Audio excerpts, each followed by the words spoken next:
All right. So today's mental health minute. Gonky, did you want to run this first or did you want me to? This is you, man. I This did is last about week. you. I did last week, man. Yes.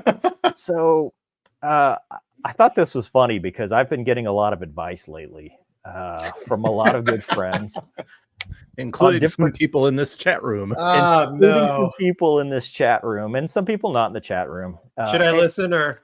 Yeah, you go ahead and mute yourself for a minute. But I thought it was important because as humans, this is how we operate, right? It's a survival thing. Communication and being able to, it's what separates us from other mammals is our ability to communicate, get information from somebody else, get kind of an idea on how to handle problems. And we take that information, we process it, and then we make decisions. And I've talked about this on the channel in other mental health minute segments where I've said, hey, talk to somebody, get some advice, don't go through this alone. What I will say though, and this is I think more advanced, is you have to temper that, because one thing you realize as you start to get advice from people is that everyone has a bit of bias, whether and it's not a bad thing. Everybody has bias based on their own experiences. For example, you may be going through a situation and somebody may be very much for you doing some action, whatever that is, because their experience was very positive. And everything that they tell you is tempered with, it worked out for me, it's going to work out for you. And sometimes to the point that they will ignore your specific circumstances and just remember the good stuff about what happened to them. Conversely, someone who vehemently opposes something because something bad happened to them may say, hey, don't do that, it's bad, and you may miss out on an opportunity. So I'm not saying don't get advice. I'm saying temper the advice you get with the reality. Look at what they're telling you and then look at what their background is and how they've kind of come to that conclusion, and then get advice from people that are on different sides. If one person's telling you something extreme one side and another person's telling you the extreme other side, take both of those inputs and find the middle ground that works for you. But it goes back to stuff we've talked about before, where you have to have a strong core and a strong belief system, because otherwise you'll fall for anything. So you have to be able to center yourself and then take those inputs and align those with your own purpose to make yourself take the right path that's right for you. Because what you'll find is if you're taking the wrong path, you're going to be miserable. And everything will tell you that you're taking the wrong path because it'll be evident in how miserable you are in taking that path. So that's kind of what I wanted to talk about today. And like I said before, do talk to somebody. I'm not saying don't, but just if you're getting advice, just make sure you understand, consider the source. And then if you're considering harming yourself, for sure, call 988, get a mental health professional, Military One Source, or 911 if it comes to that, because people are there to listen. And sometimes maybe that's all you need is somebody to listen. You don't actually need advice. Gonky? Yeah, it says in the Bible, surround yourself with wise counsel. And that's basically, Mover, as usual, you covered most things. But, my take on it is you really have to know, if you're dealing with something and you're looking for advice, you just have to know who you're talking to. I'm never going to call Mover and ask him how to change a dirty diaper, right? He has no clue, right? He'll give me his opinion, but like, hey, how do you do it when they're kicking and screaming, right? And that's, I mean, from a flying standpoint, I mean, that's why I wanted to be a military aviator. I wanted to surround myself with the the best, right?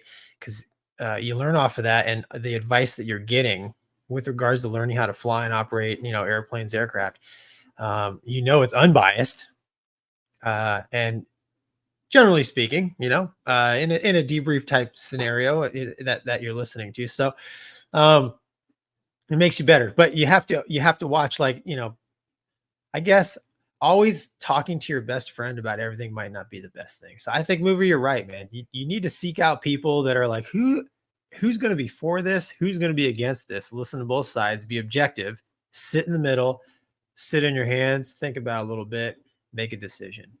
I think that's good advice. And like you said, man, don't make it. What is it? Don't make a temporary problem a permanent one. So that's all I got to add.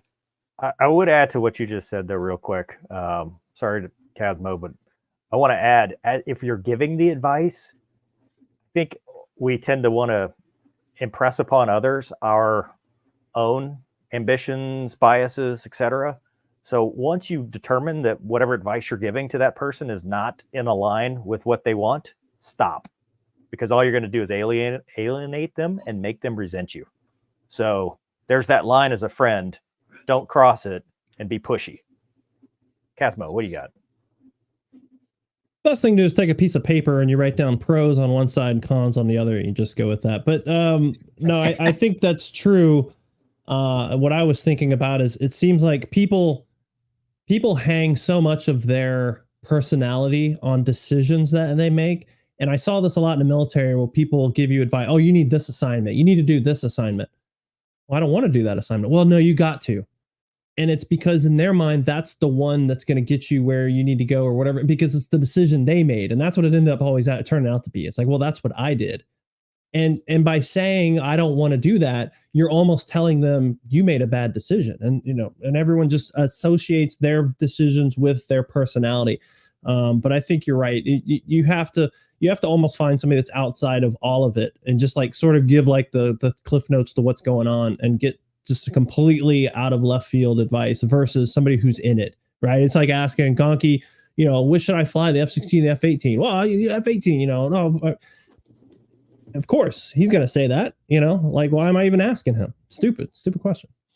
If you ask an airline pilot what the greatest job in the world is, a lot of them are going to tell you it's the best money, it's the easiest money. Right. Until you're like, well, wait a minute, I don't like travel. Oh, well, how can you not like travel? Because they're in it. Yeah. Right. I've had this debate very recently where I made a joke to some other airline pilots in a forum that I'm in about, it's all these Army guys. And I'm like, yeah, Army guy complains about being deployed too much, goes to the airlines and is gone all the time.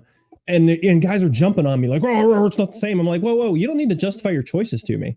Like, it's the same thing, whether you want to acknowledge it or not. You're gone a lot. I've missed more Christmases in the 2 years being an airline pilot than I did in 20 years of being in the Army. Just that's just the way it is. You don't need to justify your choice to me. If you're happy, you're happy. Fine. Yeah.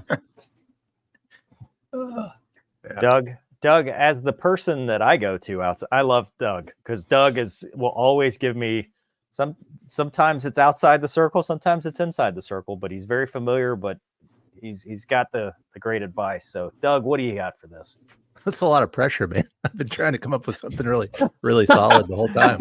Quick Google it. I don't know. I was thinking about our relationship, Mover, and I find that I think if an outsider listened to us talking about things that we care about, they would probably think we're mad at each other, at least sometimes, because we argue. We've got this habit of going point counterpoint a lot, and it's often valuable to me. I hope it's sometimes valuable to you, because I know when it comes down to it, we're not just getting, hey, this is what I think is best for you, or wait, let me phrase that differently. We don't always get, this is what I think will make you happy. We get to, this is what I think is best for you, which isn't necessarily the same thing. You always want to look out for your friends. What I was hearing the whole way through is I need to have more friends who don't like me. It's not. Because if you like somebody, you're liable to tell them what you think they want to hear instead of the truth sometimes. Well, so I guess where I was getting at is like some people that will like you will tell you what they think is best for you. Yeah. Like, hey, you got to take that medicine. And it might not be the case. The medicine may not be your medicine. And so, sometimes that's because they don't have all the data. They don't know, specifically your situation. They have a good idea, but then they apply like generalities. I mean, Gonky, you've joked about, not wanting to be a self-made man and not needing, an airline job. And a person that's getting into the airline industry, I guarantee you right now, if you or I made a, hey, I quit the airlines video tomorrow, you would have 1,000 angry comments from airline pilots, people who want to be airline pilots, or people who just think it's the greatest job in the world that wish they were airline pilots, saying you're an idiot. Even if you were saying that because your land business suddenly took off and you didn't need it anymore, you didn't want to be gone from your family, you would have people, because that's their bias. That is where they're coming from. And they think that's what's best for you because that's what they want to do. Oh yeah, dude. When I didn't have an airline job, people were like, "What's wrong with you?" Yeah. I was like, "Why Yeah. is this?" Yeah. In our line of work, anyways. That's a really good point. One of us. I think being a parent exposes you to that piece of it a lot. You know, not trying to push your own ambitions on your kids. I have one son who was a very successful race driver, and I was super proud of it. And I often feel like, you know, does that mean I left the other one out? Does that mean I pushed the one who was into my own thing? You know, it's finding what somebody else needs can be really difficult. Yeah, we've got a comment that says, I just started flight school today at Lift Academy, and I guarantee you he would be like, you're an idiot. Why would you give up that job? Yeah. No offense. No offense. I'm just from its perspective. Its perspective is exactly. You know, it's some people apply their own ambitions to yours. And, you know, if I say, hey, I would rather, you know, work from home, spend time with Luna, volunteer in my community, and go, you know, do creative pursuits, people would be like, you want to do what? You could be making all that money. Yeah. When I quit, when I told people like back home that like I'm getting out of the Navy, they're like, dude, you're a F-18 fighter pilot. What are you doing? I'm like, I'm gonna quit. They're like, are you crazy? I'm like, I don't think so. You know, so I mean, yeah, I didn't get any advice from them. So on the flip side, that's how you see the biggest success stories. You know, the guys and girls that like, look at Mace. Exactly. Mace is a great example of this. Exactly. You know, leaving active duty, leaving the military, and going, I'm going to pursue my own thing. And look at how it worked out for her. I mean, I'm proud of Mace. You know, I think it's awesome. Yeah. Casmo? I was hoping. Yeah. Okay.